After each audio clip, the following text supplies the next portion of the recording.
Hoje nós vamos começar uma série de mensagens, a qual eu intitulei essa série de mensagens de inspiração. Histórias cristãs que podem nos fazer vencer o medo de viver. E toda essa série, são 3 encontros que nós vamos ter, toda essa série será baseada em parábolas. Por isso que eu digo de histórias cristãs.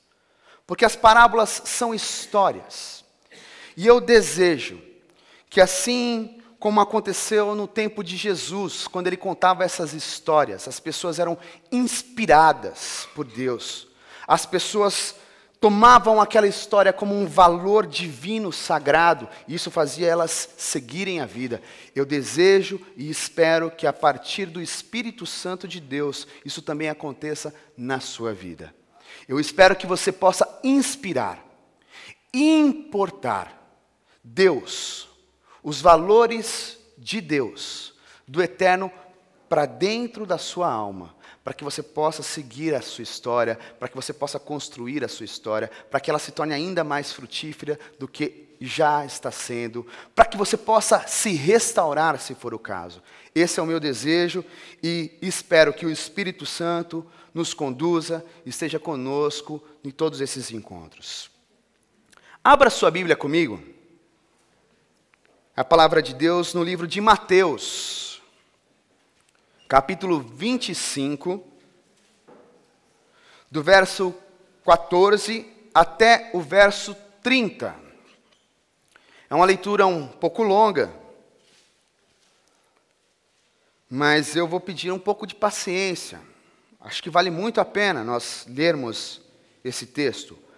Livro Evangelho de Mateus, capítulo 25, do 14 ao 30. Se você não trouxe Bíblia, nós vamos projetar aqui, você pode acompanhar a leitura aqui na projeção. A tradução que eu vou utilizar é da Bíblia A Mensagem. Diz assim a palavra de Deus. O reino de Deus é também como um homem que saiu para uma longa viagem. Antes de partir, chamou os seus empregados e lhes delegou responsabilidades. Ao primeiro, deu 5.000 moedas. Ao segundo, 2.000. E ao terceiro, 1.000. Conforme a capacidade deles. Feito isso, partiu. Imediatamente, o primeiro empregado começou a trabalhar e duplicou o investimento do patrão. O segundo fez o mesmo. Mas o homem que recebera 1.000 moedas preferiu guardá-las num cofre. Depois de uma longa ausência, o patrão deles voltou e foi acertar as contas com os 3 empregados. O que havia recebido 5.000 moedas, relatou que duplicara o investimento. O patrão elogiou: bom trabalho, você soube negociar. De hoje em diante, será meu sócio.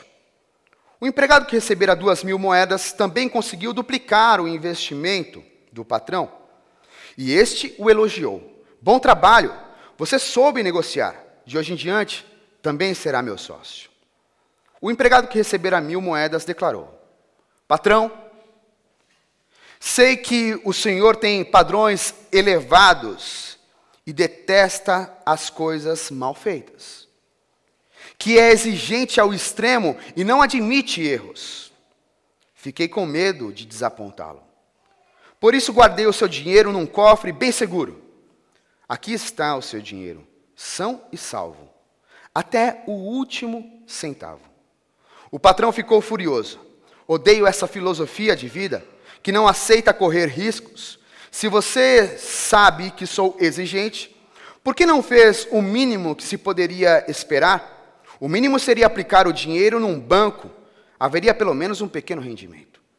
Ele ordenou: pegue as 1.000 moedas e as entregue ao que arriscou mais.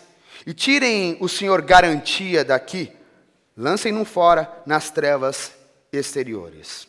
Amém. Até aí, baixe sua cabeça, vamos ter mais um tempo de oração. Pai querido, eu lhe peço que a sua presença, que Que o seu Espírito possa falar aos nossos corações, que o seu Espírito possa abrir os nossos corações, abrir a nossa percepção, que nós possamos estar atentos a perceber a sua voz e que hoje à noite nós possamos encontrar valores que nos tirem o medo de viver, que nos impulsione para a vida, que o seu Santo Espírito possa nos dar inspiração para sermos iguais a Ti, a sua imagem e semelhança. É isso que eu te peço. Amém. O texto que nós lemos, não sei para você, mas para mim, a princípio é um texto truncado, confuso, porque fala de um homem que decide viajar, que decide partir, e aí delega aos seus empregados uma quantia de dinheiro, dá a eles uma quantia de dinheiro. E como nós lemos o texto, nós percebemos duas atitudes bem semelhantes e uma outra atitude que destoa. E que o viajante, o patrão, fica incomodado. Acha aquela atitude ruim, não entende como uma boa ação. Essa parábola, a princípio, fala de dinheiro. A princípio fala de dinheiro. Algo que é ordinário. Todos nós lidamos com dinheiro. Para viver nós precisamos de dinheiro. É inevitável. Mas precisamos ser sinceros que o dinheiro, se nós formos analisar friamente, é algo ordinário, comum, que não merece tanto olhar, tanto valor. Aliás, há uma música que eu particularmente gosto muito e que já tive o prazer de cantar no acústico, uma música do Frejá, que diz, pelo menos uma vez, diga ao dinheiro quem é mesmo o dono de quem. Ou seja, não é ele que tem que dominar a nossa vida. Somos nós que estamos vivendo. Ou seja, ordinário. Não é algo que deve tirar o nosso sono. Isso é algo pequeno. E a história fala de como pessoas, seres humanos, como eu e você, podem lidar com coisas que são ordinárias. E aqui nós precisamos parar, perceber, porque a forma como a gente lida com o que é ordinário, comum, pequeno, diz muito da forma como nós podemos lidar com o que é grande, extraordinário. Se eu lido com as coisas pequenas da vida de uma forma relaxada, eu tenho a impressão que a tendência é que nas coisas grandes eu também lidarei de forma relaxada. Então, de alguma maneira, essa história que trata algo tão comum do cotidiano que todos nós vivemos, não se para, ela não se exaure apenas no ordinário. O meu desejo hoje à noite é que você não fique preso nessa história apenas à questão monetária. Não. Eu acho que essa história pode nos trazer uma verdade muito mais profunda. Ela tem um valor muito mais amplo. Ela não fala apenas da forma como a gente lida com o dinheiro. Ela pode dizer da forma como nós lidamos com a nossa história, com a nossa vida. Se nós lidamos com o pequeno, com o que é sem importância, de uma forma relaxada, a tendência é que nós também lidemos com coisas que são importantes, que é a nossa própria história, de forma relaxada. Então, o meu desejo é que você abstraia um pouco só a ideia monetária. Afinal, essa ideia monetária e essa ideia de que nós, de alguma maneira, temos coisas que são delegadas a nós, e também delegamos, está imersa também na nossa vida. No trabalho, nós temos coisas que são delegadas a nós. E se você tem uma posição de liderança, muito provavelmente você também delega a alguém algumas coisas. Nos afazeres de casa, eu já aprendi, já entendi que a senhora moça aqui do lado, ela já aprendeu a delegar e eu já aprendi a obedecer em casa. Porque nos afazeres de casa é assim. A gente tem isso no cotidiano. Então, a gente delega, a gente troca, a gente pede. Desde as coisas simples, por exemplo, quando você encontra um amigo que tem um outro em comum, ou uma outra amiga em comum, você tem a tendência de dizer o seguinte: mande um beijo para ela ou para ele. O que você está fazendo? Delegando, para que essa pessoa leve esse carinho, esse afeto. Quando você, de alguma maneira, está atrasado, diversos compromissos na sua agenda, você tem um parceiro de trabalho, você diz: você pode me representar nessa reunião, neste compromisso, seja familiar, seja da sua própria empresa, você está delegando. Até coisas mais sérias, coisas mais profundas. Por exemplo, eu lido com jovens e adolescentes. E eu preciso ter muita cautela e ter muito cuidado, porque pais delegam a mim o cuidado dos filhos. Então, isso é profundo, porque eles trazem seus filhos e filhas aqui, delegando ao Will algo, que eu possa levar algo. Isso acontece. Quantas vezes você já disse, talvez para sua mãe, para sua amiga, para alguém próximo: você pode cuidar do meu filho para mim? Nem que seja por um instante, só para eu ir ali beber uma água. Acho que isso é muito importante. Então, nós temos isso imerso, misturado na nossa vida. Então, acho que nós podemos fazer um paralelo dessa história que lida com moedas, dinheiro, com as nossas questões existenciais. Aqui eu preciso chamar a sua atenção. Não sei se você notou, mas o texto diz que o homem que iria viajar delegou aos seus empregados algumas moedas, e a frase termina assim, conforme a sua capacidade. Delegou 5.000 moedas para um, algumas outras moedas para outro, 1.000 moedas para o terceiro, e era conforme a sua capacidade. E talvez aqui a nossa forma de pensar pós-moderna, acredite que essa palavra capacidade aqui tenha a ver com habilidade gerencial, administrativa. E eu acredito que não. Acredito que essa ideia de trazer conforme a sua capacidade tem muito mais a ver com um valor interno. Como assim, Will?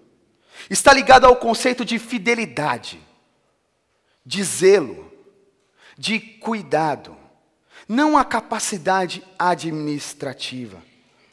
Então, com isso em mente, eu gostaria de deixar um primeiro ponto para você e para todos nós aqui nessa noite. Por favor, não confunda prudência com covardia. Por favor. Você quer viver?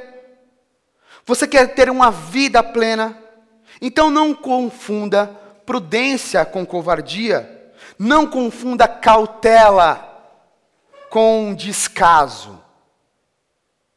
Will, mas é muito diferente uma coisa da outra. Eu sei.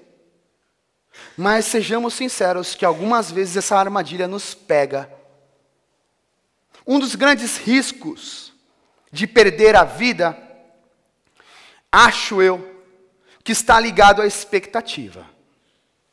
Se nós quisermos realizar o nosso trabalho, as nossas demandas, as coisas que chegam à nossa mão, seja como profissionais, seja como pai, mãe, como amigo, como pastor, se nós quisermos fazer das coisas que chegam à nossa mão algo perfeito, é um grande risco. E nós temos a tendência a querer fazer algo perfeito, porque isso está muito ligado à nossa expectativa. Se nós quisermos corresponder a uma forma absoluta das expectativas, nós temos um grande risco, porque nós entramos em colapso. Porque sejamos sinceros, você já sacou intuitivamente, que você não é capaz de fazer nada perfeito. Você já sacou isso. Mas ao mesmo tempo tem algo que joga contra você. Que é a tendência, a busca, a expectativa de fazer as coisas de forma perfeita, para que ninguém critique. E isso é um problema. Um grande problema. Porque isso vai nos deixando amedrontados.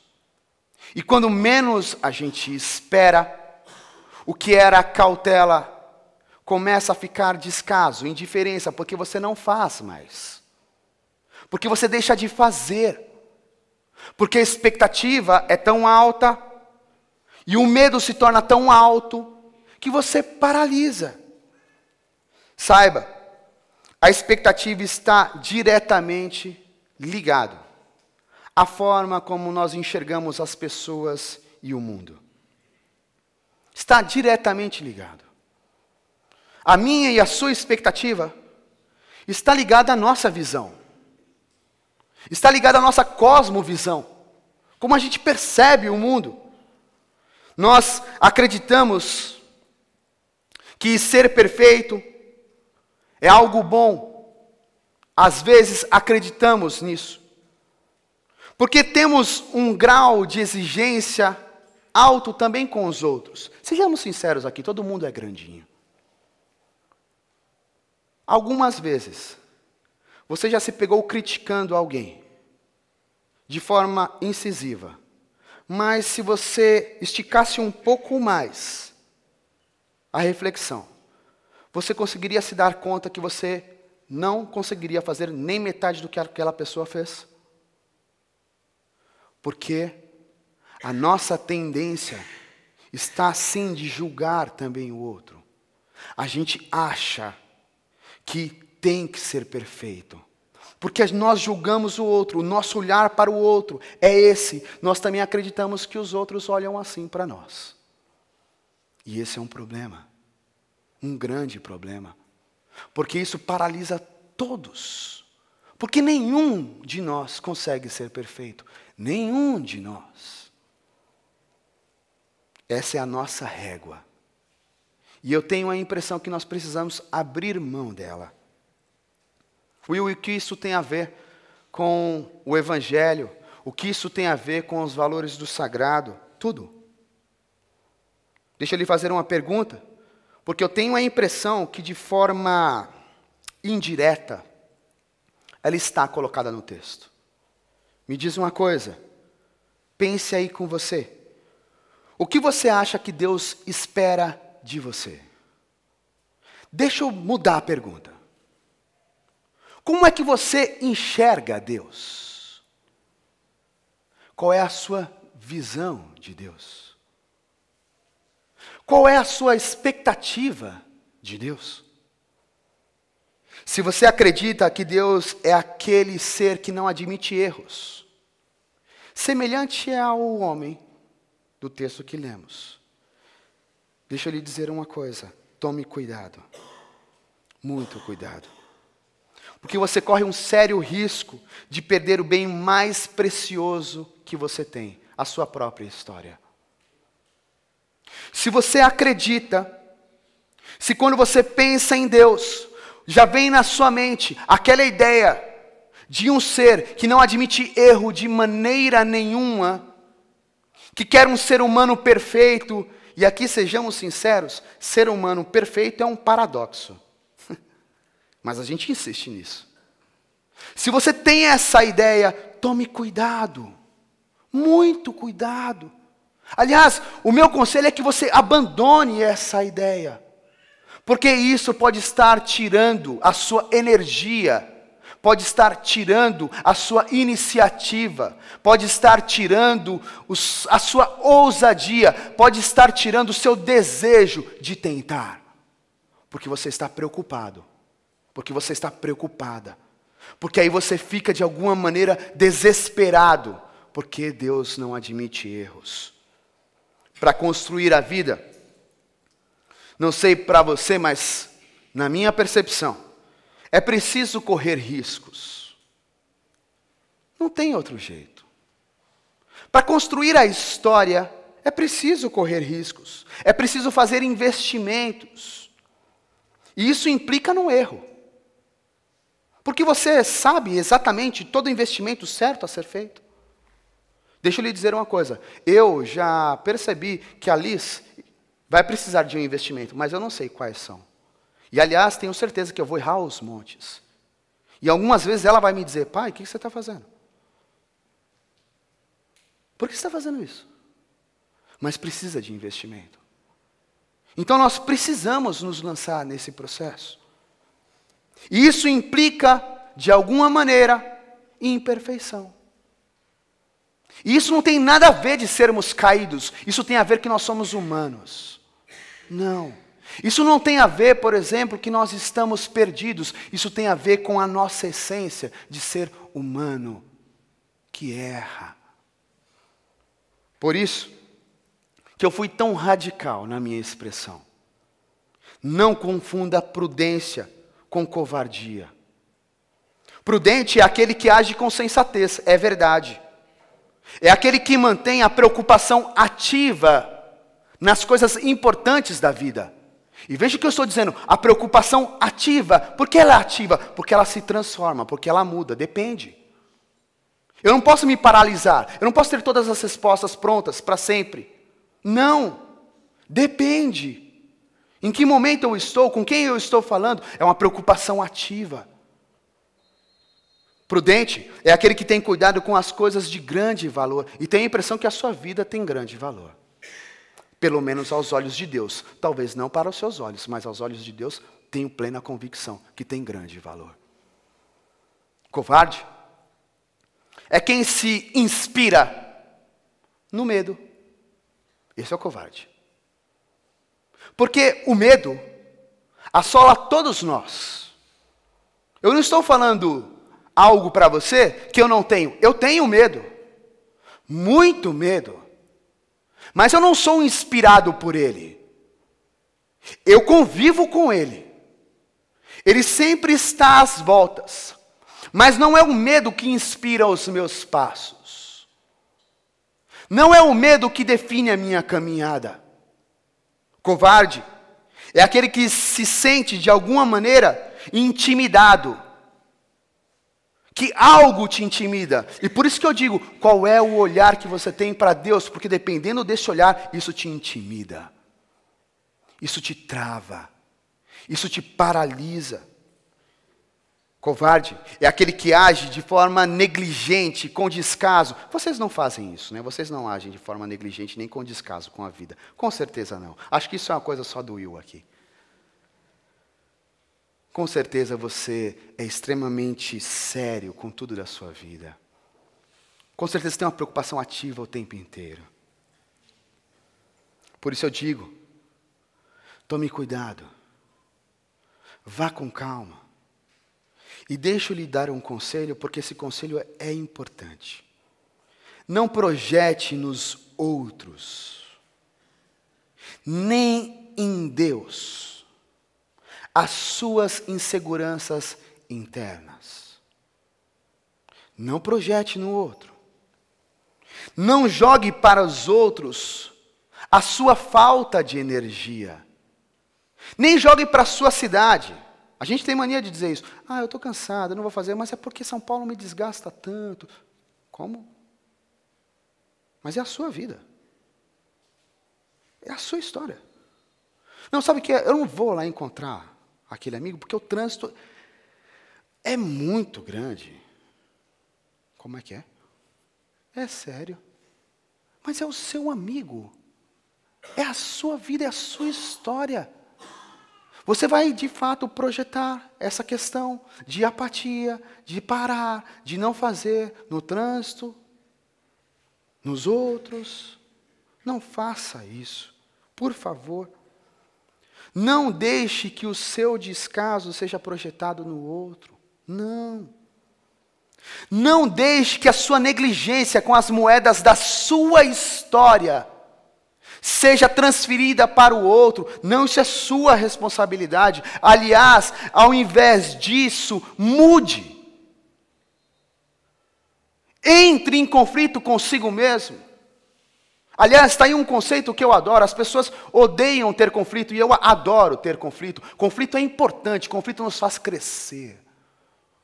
Conflito é quando eu me olho no espelho e falo, Will, é isso mesmo? Real que você quer esse caminho mesmo? Real que você vai lidar com essa apatia para as coisas importantes da sua vida? É isso mesmo. Então, mude essa história, tenha conflito, e se necessário for, tenha conflito inclusive com Deus. Will, mas o que está acontecendo com você? É, porque Jacó teve um conflito sim com Deus, isso mudou a história dele. Talvez a gente fique com esse processo de prudência, não, eu não posso. Não, isso não é prudência, isso é covardia. Porque Deus nunca lhe pediu para que você fique quietinho. Não, Deus é amigo verdadeiro. E amigo verdadeiro olha nos olhos e dialoga, mesmo que o assunto seja difícil, mas ele dialoga. Sabe por quê? Porque ele quer ver o seu crescimento.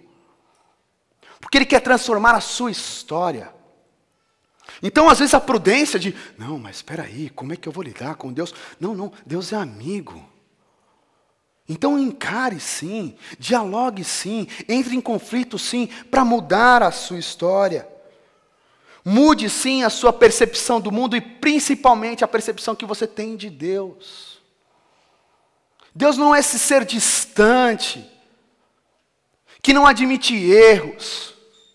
Deus não é esse ser que fica olhando para você com um olhar de reprovação o tempo inteiro.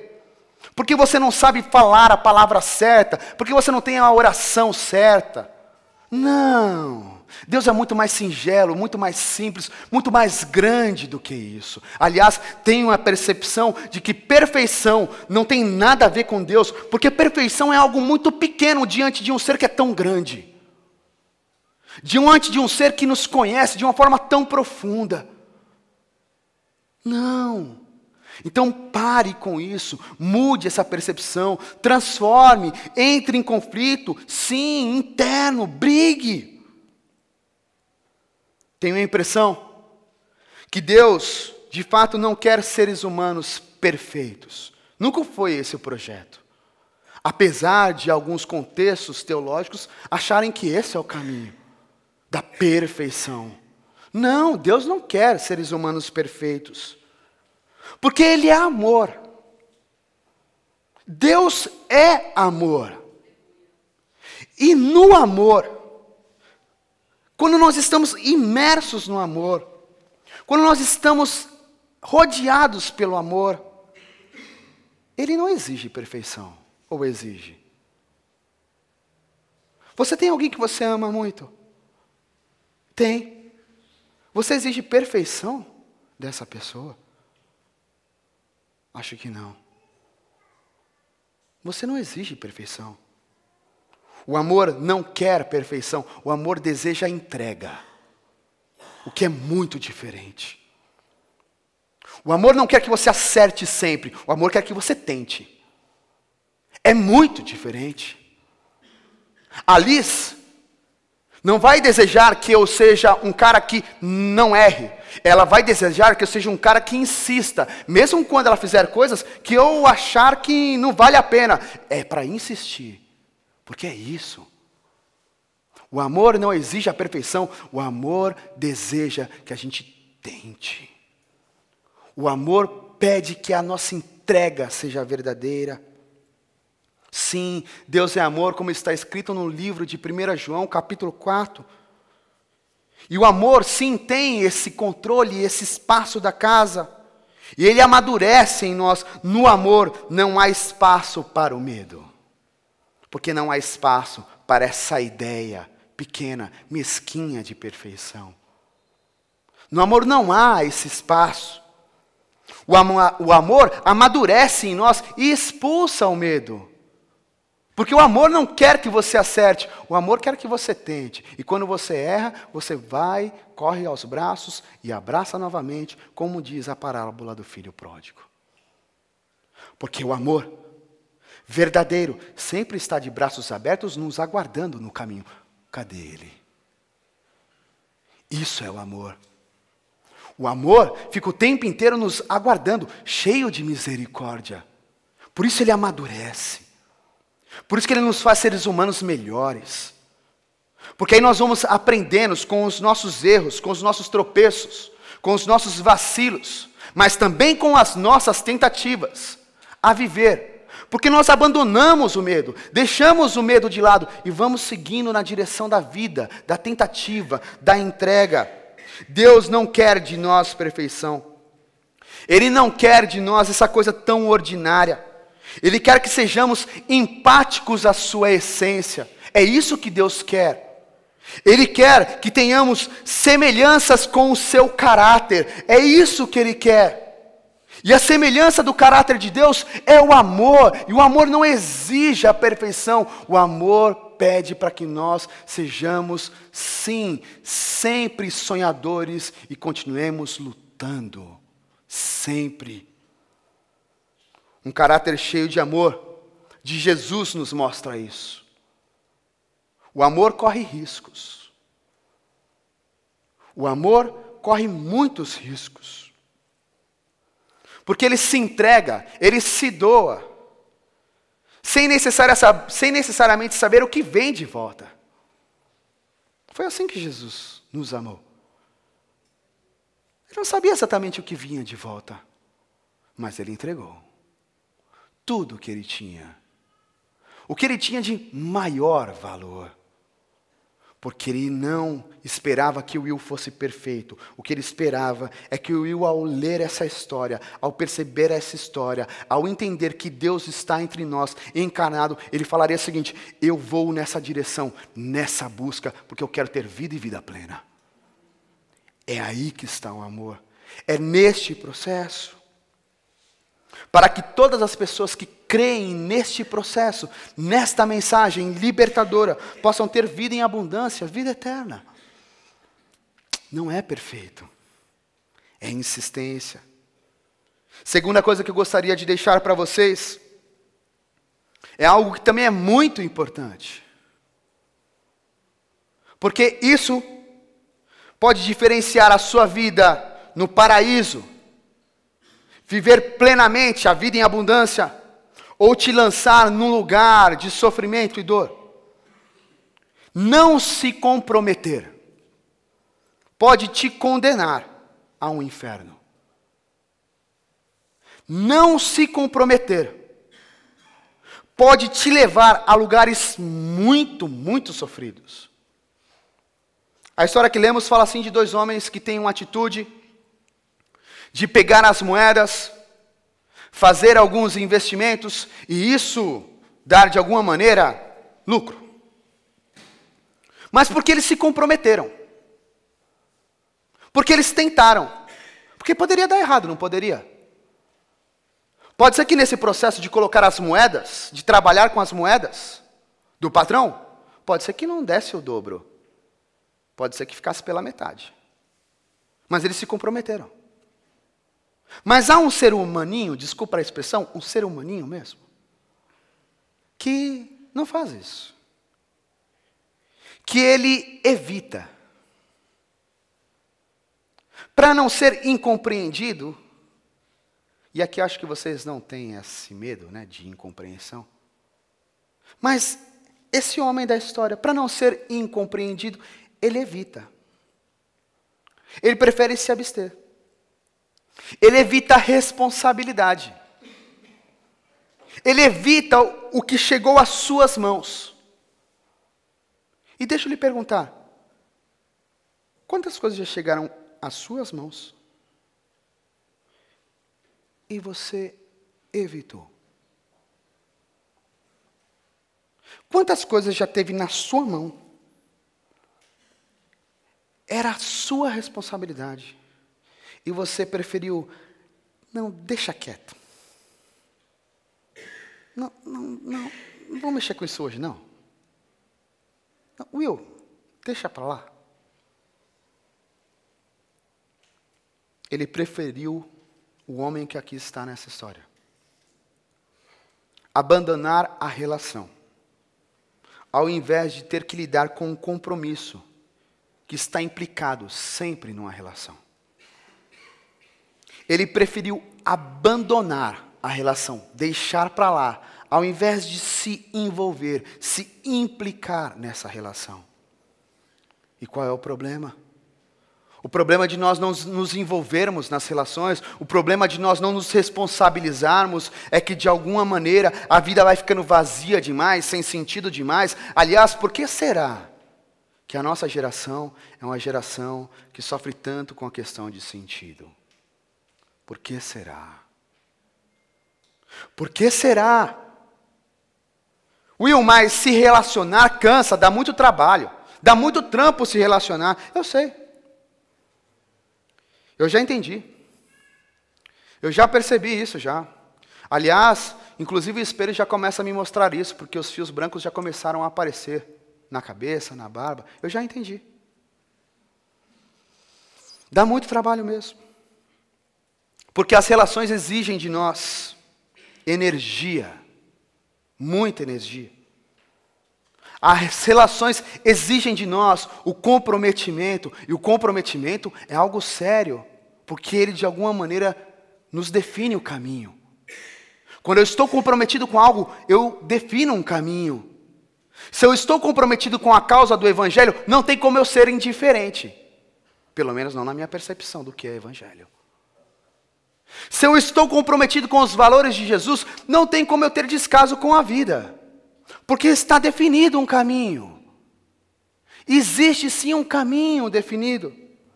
Sim, se relacionar, cuidar das relações dá muito trabalho. É só a gente pensar, e eu confesso que ultimamente isso tem o tempo inteiro passado pela minha cabeça.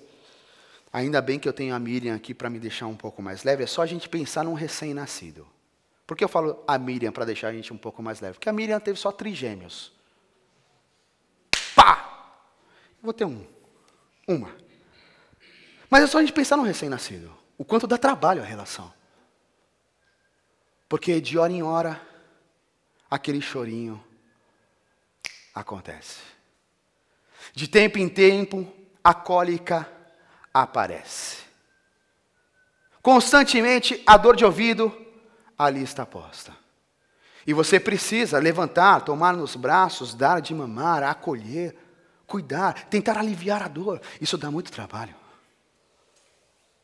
Isso também vale para a vida adulta. Porque de tempo em tempo a angústia bate aí. De tempo em tempo o sofrimento, a dor bate aqui. De tempo em tempo a fome, o desejo de viver está aqui. E eu me sinto perdido e eu preciso de alguém que tenha valores de vida e vida plena se aproximando para cuidar. E o inverso também é verdade. Isso dá trabalho. Dá muito trabalho. É cansativo. Sim. Mas deixa eu lhe perguntar uma coisa. Será que deixar o cansaço de lado, se isolar é a solução? Será que essa é a solução? Aliás, deixa eu perguntar de uma outra forma. Será que isolar o problema é a solução? Desculpe aqui a viagem, mas pense comigo, é como se eu pensasse o seguinte: pega o bebê que está chorando de madrugada, coloca ele num cantinho, num cofre, daqui a alguns anos eu volto, porque ele vai ter parado de chorar. É verdade, ele vai ter parado de chorar. Acertou. Porque ele não vai estar nem ali para contar a história. E é isso que você quer fazer com a sua vida, com a sua história, com as suas relações? É assim que você lida com as coisas de valor para você? Deixa para lá. Isola o problema. E talvez daqui a algum tempo eu volte. Mas talvez quando você voltar não está mais ali. E a vida se foi. Eu acredito que não é essa a solução. Não é esse o caminho proposto por Jesus. Afinal, isso faria de nós monstros. E não a imagem e semelhança de Deus, porque quando eu olho para Deus, eu vejo um ser que se entrega plenamente, que se lança no compromisso, que se joga na história. Mesmo quando ele é criticado, ele se joga na história. Então, se as suas relações são complicadas, são difíceis, deixa eu lhe dizer, todos nós temos essas relações, eu também as tenho. Mas não corra delas, encare. Ao invés de esconder, fugir do problema, mergulhe nessa história. Sim, seja um pouquinho mais audacioso, audaciosa. Mergulhe nessa história. Se comprometa com a sua vida, com os seus dias. Afinal, fingir que nada está acontecendo, mudar de endereço. Aliás, eu preciso lhe dizer, alguns de vocês sabem que eu tenho um consultório, e eu confesso, vira e mexe, tem pessoas que chegam lá e começam, com algumas questões da vida, achar que a mudança de local vai fazer as coisas mudarem. Não. Porque vai com você. Porque está aí dentro. Porque você precisa encarar. Porque não adianta fugir. Enterrar a questão não vai aliviar a dor.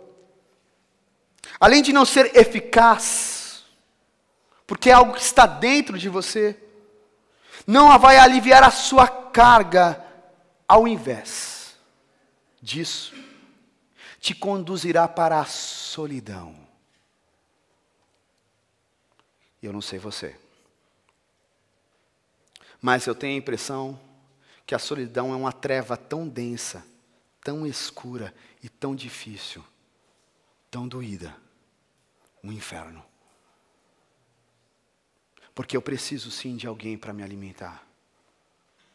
Eu preciso sim de alguém para me acolher. Aliás, Jesus no Sermão do Monte disse algo tão bonito. Bem-aventurados são os que choram porque serão consolados por Deus. Feliz é aquele que diz o seguinte: está difícil demais. Porque Deus vem ao seu encontro e o acolhe. Feliz é aquele que não foge da vida, mas encara as questões, porque esse tem um abraço do sagrado, e isso é inspiração. Isso nos dá força, isso nos dá vontade, isso nos dá estímulo, isso nos dá entusiasmo para seguir na vida. Então, deixa eu lhe dizer uma coisa, não tenha medo de se explicar. Como assim, Will? Não tenha medo de passar vergonha, de errar, não tenha medo. Não tenha medo de ser incompreendido ou incompreendida pelo seu filho, pela sua filha, não tenha medo. Não tenha medo de ser incompreendido pela sua esposa, pela sua ex-mulher, pelo seu ex-marido, não tenha medo. Não tenha medo de ser incompreendido pelo seu amigo, pela sua amiga, pela sua comunidade de fé, não tenha medo. Prefira o compromisso, prefira mergulhar na história de uma forma verdadeira, de uma forma responsável, ao invés de ficar fugindo, colocando máscaras, colocando algumas coisas no lugar, para tentar deixar as coisas longe, que ninguém perceba o que está acontecendo. Não tenha medo. Prefira a pecha do erro. Prefira sim a pecha do erro. Sabe por quê? Porque a Bíblia diz que aquele que erra e confessa alcança a misericórdia, mas aquele que fica achando que está tudo bem, desculpa, não tem vida. Então prefira isso. Ao invés de lidar com as coisas de uma forma cosmética, colocando máscaras. Prefira sim a pecha do erro, do que a perfeição solitária. Prefira. E aqui tem um outro paradoxo, né? Porque não tem como ser perfeito se você está sozinho. Não tem como. Como é que pode? Perfeito sozinho? Como assim? Não dá. Então prefira sim admitir o erro, prefira se comprometer, prefira sim. Não tem problema, nós somos seres humanos, Deus não quer que você seja perfeito, Deus quer que você tente. Para eu finalizar, deixa eu lhe dizer, a sua vida, a sua história, será determinada pelo amor. O sucesso da sua vida, da sua história, dos seus projetos é determinado pelo amor. Mas eu não estou falando aqui a ideia de um conceito romântico de amor. Não, não. Eu estou falando da ideia de amor que traz para perto a responsabilidade e a integridade. É desse amor que eu estou dizendo. Eu não estou dizendo do amor dos ursinhos carinhosos. Não, não, não, não. Esse é legal para a gente assistir. Principalmente quando você tem filhos pequenos. Acho que logo mais eu terei que fazer isso. Legal. Mas para a vida mesmo. Não é desse amor que eu estou dizendo. Eu estou dizendo do amor responsável, íntegro, que te coloca inteiro na história, com tudo que você tem, erros e acertos, ambiguidades, potencialidades, fraquezas, tudo. É deste amor. Sua vida será determinada, sim, pela sua entrega. E isso é amor. A forma como os seus filhos te veem não será determinado pelos seus acertos e pelos seus erros, mas pela sua entrega. Pela sua responsabilidade sobre eles. Pela sua integridade ao lidar na relação com eles. E sabe o que é isso, integridade ao lidar na relação com os filhos? Quando errar, dizer, filho, eu errei. Isso é ser íntegro. Não se colocar num papel de maioral, achando que você não pode dizer para ele que errou, ou para ela que errou. Não, você é ser humano. Você é pai, só isso. Você é mãe. Você não é super-homem e mulher maravilha. Não, não, não. Você é ser humano. E ser humano erra. E também com os filhos. A forma como sua esposa, como seu marido, como seus amigos te enxergam, não está determinado pela sua perfeição de ser humano. Não. Está determinado pela sua doação. O quanto você se entrega para sua esposa. O quanto de energia você põe naquela relação. O quanto de energia você põe na relação com seus amigos. É assim. Não será perfeito. Eu já vacilei várias vezes com amigos meus, que inclusive estão hoje aqui. Mas em nenhum momento eu tratei com negligência esta relação. E por isso que ela se sustenta, ela se mantém. Porque ela é sagrada para mim. Há um psicanalista chamado Erich Fromm, que dizia que doar é a mais alta expressão da potência. Na esfera das coisas materiais, doar significa ser rico. Não é rico quem muito tem, mas quem muito doa. Tenho a impressão que Jesus já dizia isso há muitos anos. Quer ter a sua vida, Will? Vai precisar perder. Sabe o que é isso? Doa tudo o que você tem. Doa todas as suas potencialidades, todas as suas fraquezas. Doa tudo o que você tem. Se lança na vida. Coloca em risco tudo. Talvez assim, talvez não. Jesus diz assim. Por causa do Evangelho. Desse processo de doar, repartir a vida, você vai encontrar algo muito valioso. Não faça como o homem que guardou. Deixa eu guardar. Não tente guardar a sua vida. Deixa eu guardar, porque eu vou me machucar. Não faça isso, porque você vai acabar perdendo o que você tem de mais precioso. Se lance, corra riscos, erre. Você vai se machucar, eu sei, mas depois a gente dá um jeito, a gente cura e a gente encontra força e a gente continua vivendo. Não se guarde. Volto a repetir. Deus quer que sejamos, sim, empáticos à sua essência. Que tenhamos, sim, a semelhança do seu caráter. Um caráter cheio de amor. Não esqueça isso. O caráter de Deus, expresso em Jesus de Nazaré, é um caráter cheio de amor. Um caráter que se entrega, que se doa, que se lança na história. Para que todos nós não percamos a vida, mas que tenhamos, sim, juntos com Ele. O Deus que não se escondeu da história. O Deus que não ficou escondido na história, mas que se lançou na história, com todo o risco que isso envolvia, que inclusive o levou à cruz. Mas mesmo assim, teve vida e vida eterna, porque a morte não foi capaz de parar aquele que se doa. Quando você se doa, nada é capaz de nos parar, porque a nossa história, essa história de amor persiste, ela segue. A Liz vai levar isso adiante. A filha da Liz leva isso adiante. E a filha da Liz leva isso adiante. E a nossa comunidade, os nossos filhos levam isso adiante. Sabe por quê? Porque a doação é capaz de sustentar e alimentar a vida. Fique em pé, eu quero orar com você para nós terminarmos essa reunião.